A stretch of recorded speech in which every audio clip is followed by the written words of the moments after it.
नमस्कार प्यारे बच्चों। आज हम सभी लोग नौवीं कक्षा के अंतर्गत क्षितिज गद्य खंड के अंतर्गत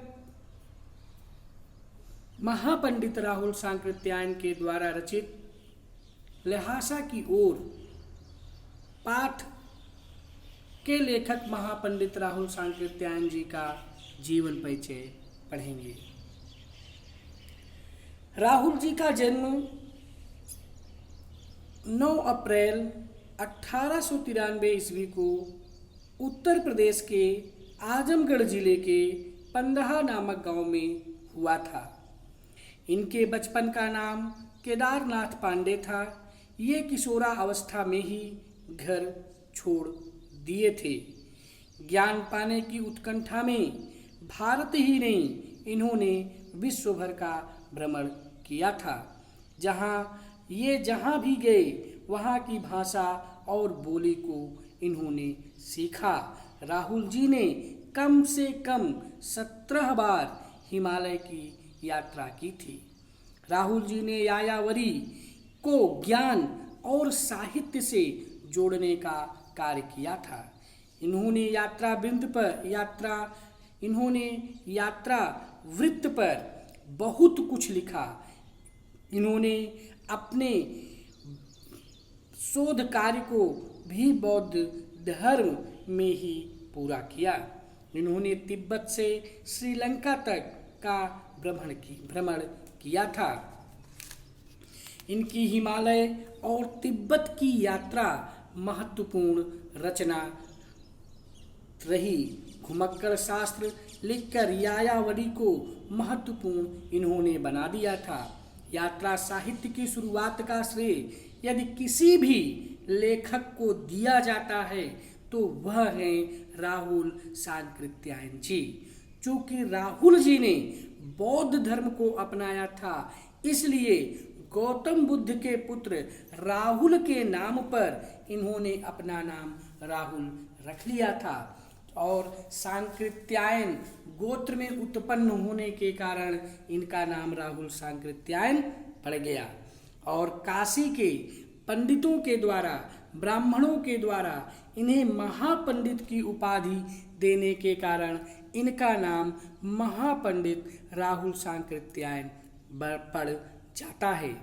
अनेक भाषाओं के ज्ञाता होने के साथ साथ बौद्ध धर्म में ये दीक्षित हो गए थे। इनके अद्भुत ज्ञान को देखकर काशी के पंडितों ने इन्हें महापंडित की उपाधि दी थी। तिब्बत से बड़ी संख्या में पांडुलिपियों को लाने का श्रेय यदि किसी कवि को जाता है तो वह राहुल सांकृत्यायन जी को जाता है। 11 साल की उम्र में इनका बाल विवाह हो जाता है। ये बाल विवाह होने के बाद कुछ ही महीनों के बाद ये अपने परिवार और पत्नी को छोड़कर सन्यासी बन जाते हैं। मास्को यात्रा के दौरान भारतीय तिब्बत विभाग की सचिव लूला यलोना से राहुल सांकृत्यायन जी का विवाह हो जाता है और ये रूस में ही रहने लगते हैं। लेकिन दूसरे विश्व युद्ध में यह परिवार बिखर जाता है। राहुल जी उस समय जेल में थे और लूला अपने राष्ट्र के साथ द्वितीय विश्व युद्ध से जूझ रही थीं। ये 1950 में नैनीताल में अपना घर बनाकर रहने लगे, जहां इनका विवाह कमला सांकृत्यायन से हुआ। राहुल की पुत्री का नाम लूना यलोना से राहुल को पुत्र और कमला सांकृत्यायन से राहुल को पुत्री की प्राप्ति हुई। पुत्र का नाम यलोना और पुत्री का नाम जया सांकृत्यायन था। राहुल जी ने हिमालय और तिब्बत पर शोध कार्य किया था। राहुल का साहित्यिक जीवन परिचय 1927 से प्रारंभ हुआ था। इन्होंने अपनी पुस्तक जीवन यात्रा में इस बात का वर्णन किया है। इन्होंने कुल 150 ग्रंथ लिखा है। प्रकाशित इनके ग्रंथों की संख्या सिर्फ 129 ही मानी जाती है।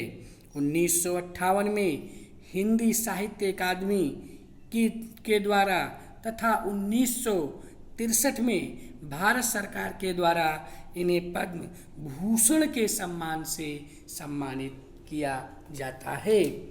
ऐसे बहुमुखी प्रतिभा के धनी राहुल सांकृत्यायन जी हिंदी साहित्य के एक महान साहित्यकार थे। इन्होंने कहानी, उपन्यास, जीवनी, यात्रा वृत्तांत, आत्मकथा, आलोचना, शोध आदि अनेक विधाओं में अपनी लेखनी चलाई। इन्होंने अनेक ग्रंथों का हिंदी अनुवाद भी किया।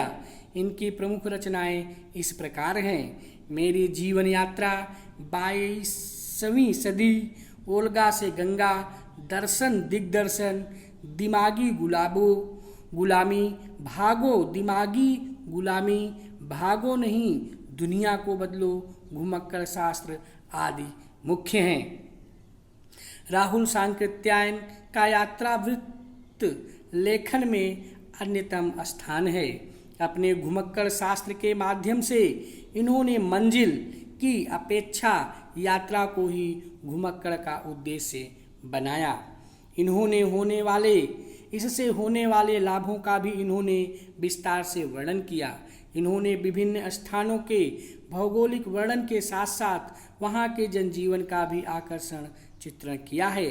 राहुल सांकृत्यायन की भाषा सरल, सहज और प्रभावात्मक शब्दों से परिपूर्ण है। इनकी रचनाओं में आंचलिक शब्दों की बहुलता के कारण भाषा में एक विशेष प्रवाह आ जाता है। इन्होंने हिंदी के अतिरिक्त उर्दू और अंग्रेजी के शब्दों का भी प्रयोग किया है।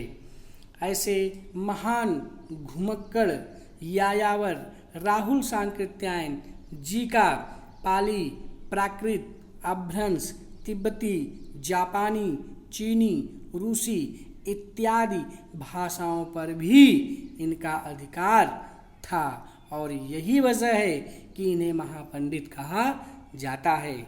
ऐसे महान लेखक, महान यात्रा वृत्तांत के रचनाकार और महान यायावरी और ऐसे महान लेखक की मृत्यु 1963 में हो जाती है, जो सदैव के लिए हमेशा के लिए भारत देश की इस खिलखिलाती मुस्कुराती दुनिया को छोड़कर चला जाता है।